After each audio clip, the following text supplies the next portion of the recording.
Robert Sesson and Bryan College Station Eagle. Trisha, after the Oklahoma, you lose the 2 games, you said that, good now instead of 2 weeks from now. Then you go to Auburn, your pitching suffers a little bit. Yep. It was the hitting. My point being, when you look back, does your team need a reset? Do you need a reset? What about that situation? Yeah, I think going back to the OU series, we played some good ball. I think it was just a hard-fought series.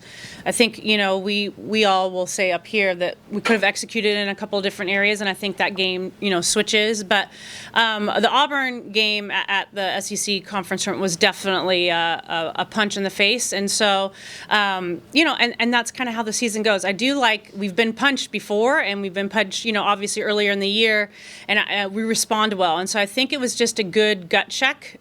We didn't love it. So I don't know, it's like good in a demented way, I guess, but of just, how short this season really can be if we don't come out and play our game. So it was nice for them to get a couple days of rest. They hadn't had any rest. And then obviously we practiced a bunch, and we were kind of joking. We haven't practiced like this since January. So, it's just good to kind of tune up some things. And, from here on out, and they know this, that, if we don't play well, we're going to be at home, and we don't want to do that.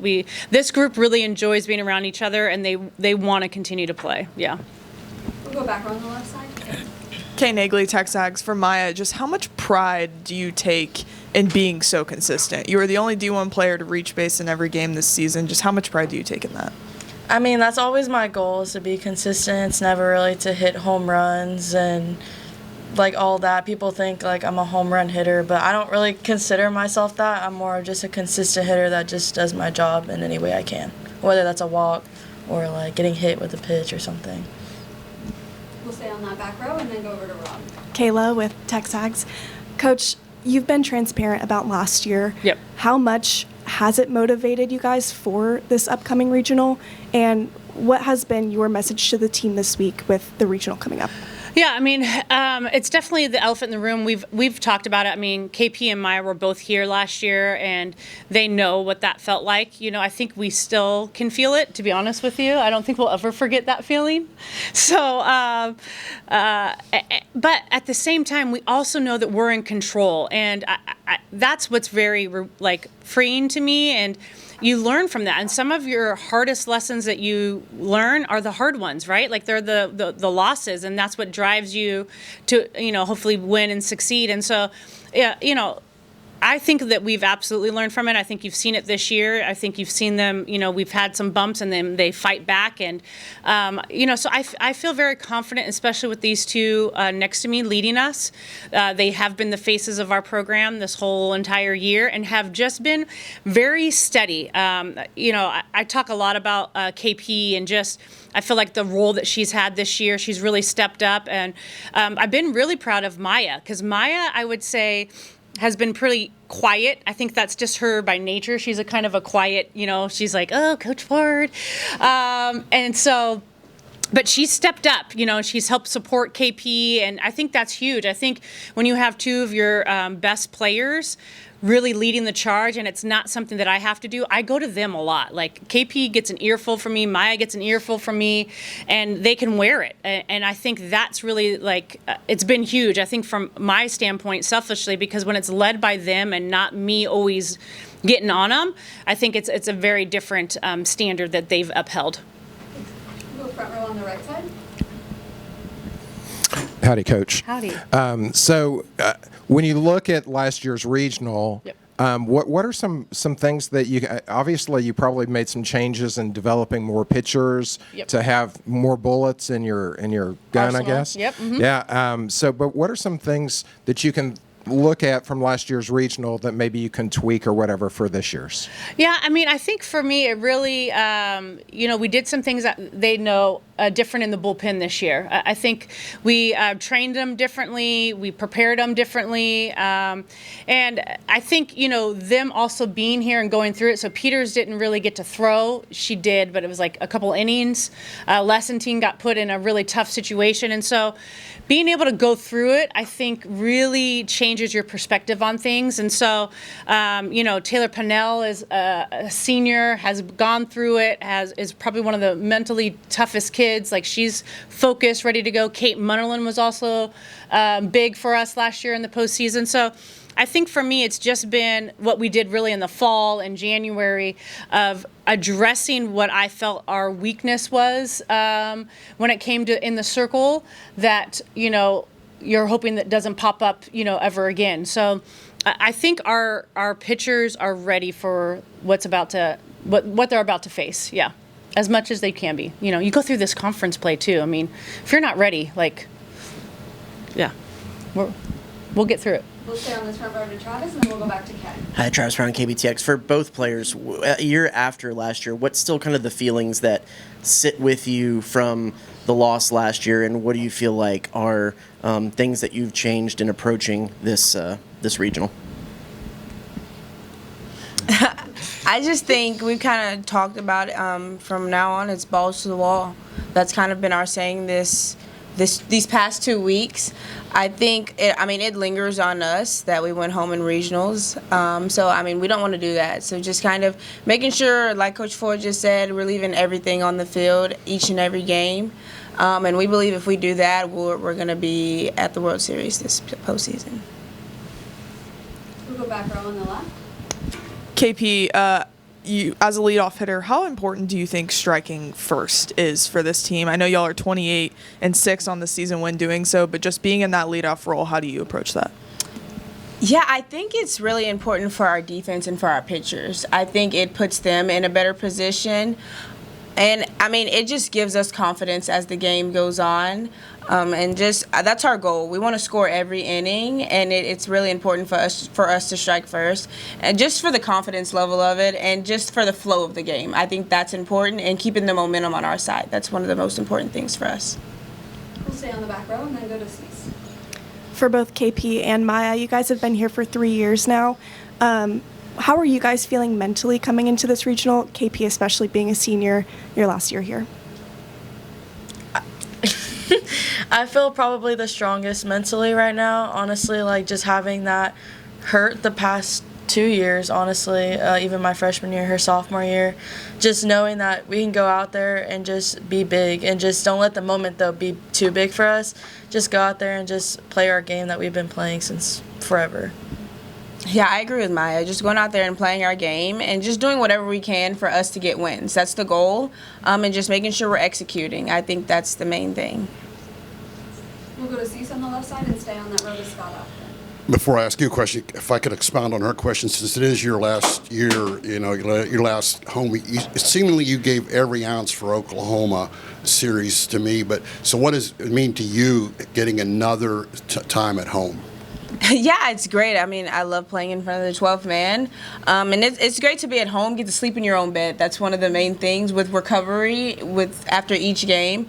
So, but I'm just happy to be here. I'm glad I get to play in front of the 12th man for the last time. And my goal is to just get wins and keep moving on through postseason. And Trisha, what are you expecting from Connecticut tomorrow?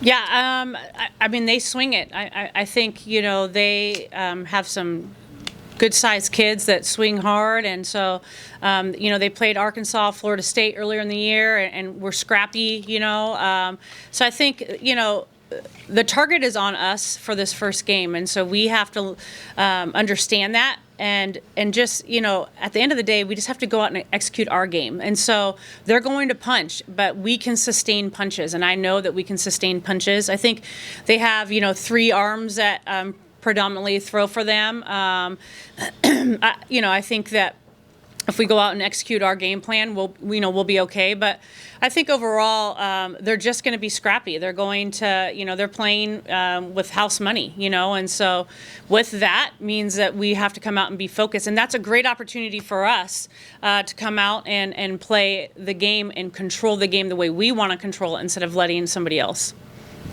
We'll stay on that left side. Coach, along those lines, how is scouting and preparation changed since you got into this? It seemed now that everything is video and everything, even to specific at bats against pitches, how has that changed? Has it made it easier or harder to prepare, knowing that your opponent has seen pretty much everything your pitching staff and your hitters can do? Yeah, it's funny. I think your swings are your swings, and you have to be able to execute it. So I think, you have to understand swing paths, and you have to understand what that situation calls for. And so I don't think that part of the game has changed. I think your ability to execute at a high level is really the big difference. And so, when I started off at Fresno State, as a head coach, we could get away with things that you can't get away with now. And so the strike zone was drastically different than it is now. And so you have to be able to kind of transition to today's game. And so, I think my prep doesn't really change. I'm pretty psychotic about it. So I could tell you every swing that they've probably, I watch probably about 100 swings of each batter that we're going to face against. So by, first at bat, second at bat, third at bat, because I want to, just like they're prepared, I want to feel prepared and understand like what they do in certain situations. And, this is maybe a typical bunt situation. Do they bunt? Do they move runners? What about if this kid's on the base? So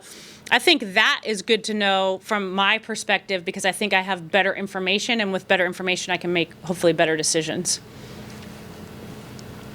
We'll go to Rob on the right side.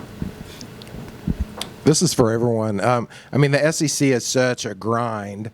Is it fun to play someone that's not wearing an SEC jersey? I obviously you're facing the best, in the tournament, but is it nice to just turn the page and kind of have a new season where it's not facing an SEC opponent every game?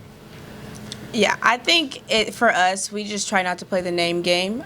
We want to go out and beat everybody that is in the other dugout. So I think for us, it doesn't really matter. Our goal is to play our game and to execute and to get wins. Yeah, I agree. I think this is such an opportunity that you can't take for granted, to be able to host at your own, field in front of the 12th man. I hope there's bubbles galore this weekend. And so we just never take that for granted. And so especially KP, like her and I have had some discussions of just like when the lights go on, like KP shines. And so I'm excited to see what that looks like this weekend. It's another opportunity. They know that it's like a new season, and basically it's a double elimination tournament from, each weekend. And, the SEC, though, I think we enjoy it because it prepares you.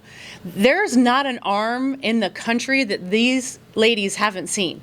And that's something that we've talked about probably in nausea. That's why KP is giving you that lick.